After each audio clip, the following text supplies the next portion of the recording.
Ninawasalimu wapenzi watazamaji wa hichi kituo popote mlipo, hamjambo. Karibu sana ili niweze kuwapasha yale yote ambayo yametendeka. Kipindi ambapo Watanzania wamependekeza kwamba Samia Suluhu Hassan akamatwe na kuwekwa kwa jela.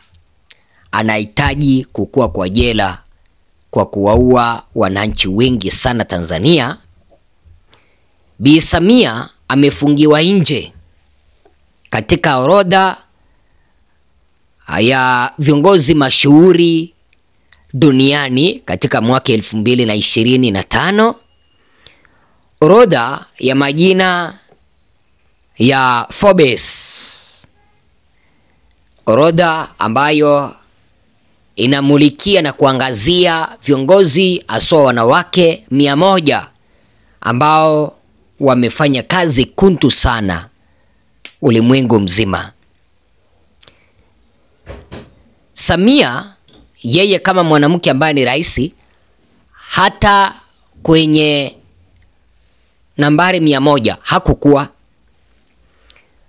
Ila rais wa Namibia mwenye anaitwa Netumbo Nandi-Ndaitwah yupo pale ndani. Inaonekana kwamba uongozi wake ni mzuri, uongozi wake unapendwa na uongozi wake unapigiwa mfano. Mwingine ni Judith Suminwa ambaye ni waziri mkuu kutoka taifa la Democratic Republic of Congo DRC.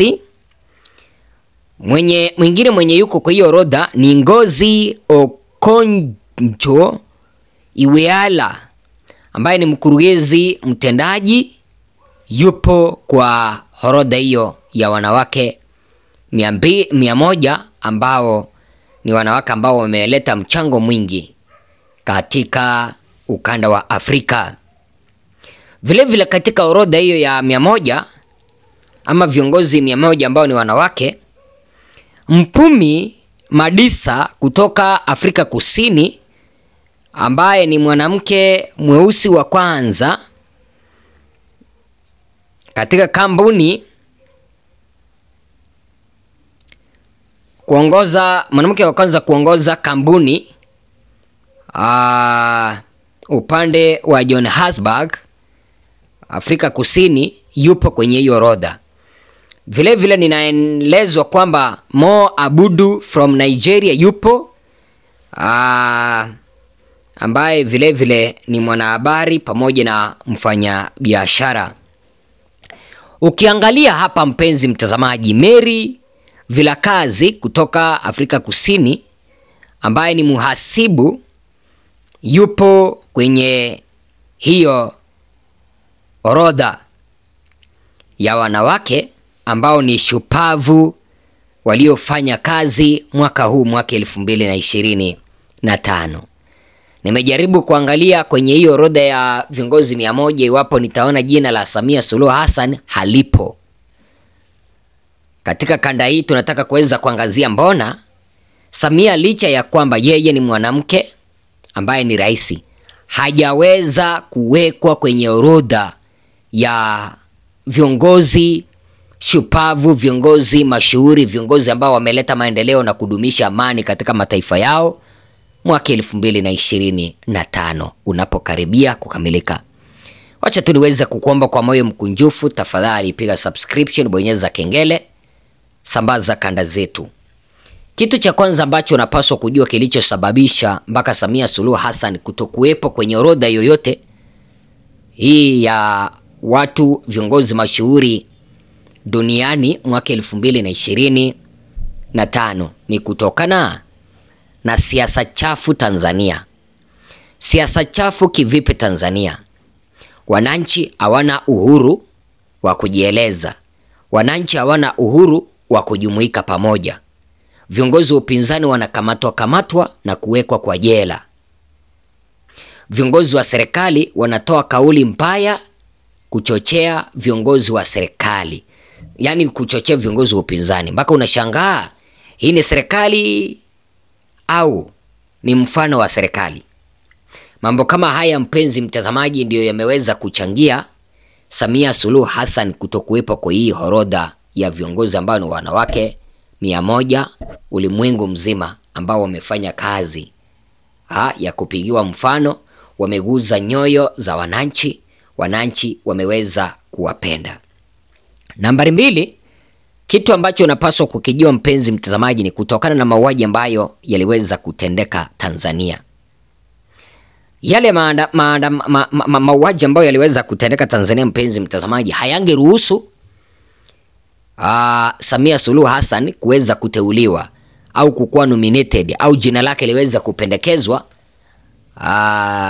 awe katika orodha ya viongozi 100 ambao ni wanawake dunia nzima. Samia ni kiongozi wa kwanza ambaye ni mwanamke kuwaua watoto wake kwa kutoa amri zake za kuuawa ili aweze kukua kiongozi wa taifa. Mara nyingi unajua madikteta huwa kina baba.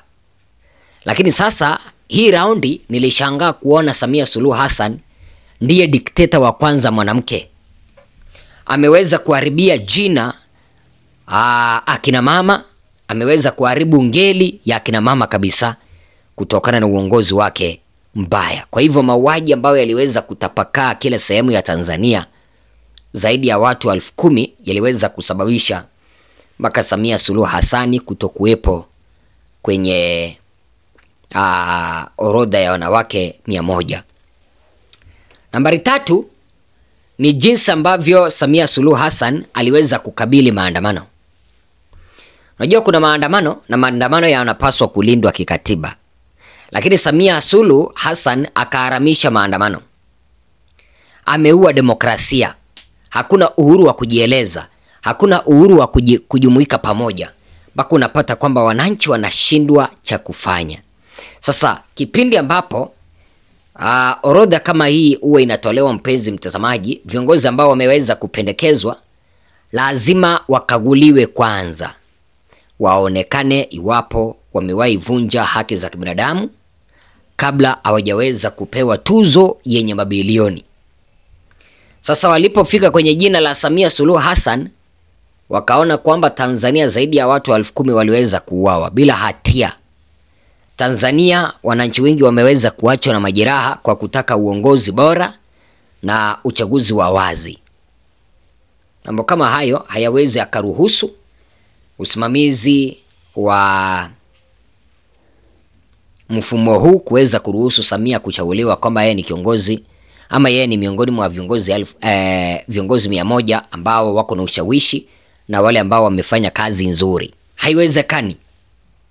Haiwezekani mpenzi mtazamaji. Samia nimekueleza ni kama mama ambaye ameweza kuwaua watoto wake. Sina mengi ya kuongezea, ila mnapaswa kujua Samia kakosa kwenye hiyo orodha. Asante sana.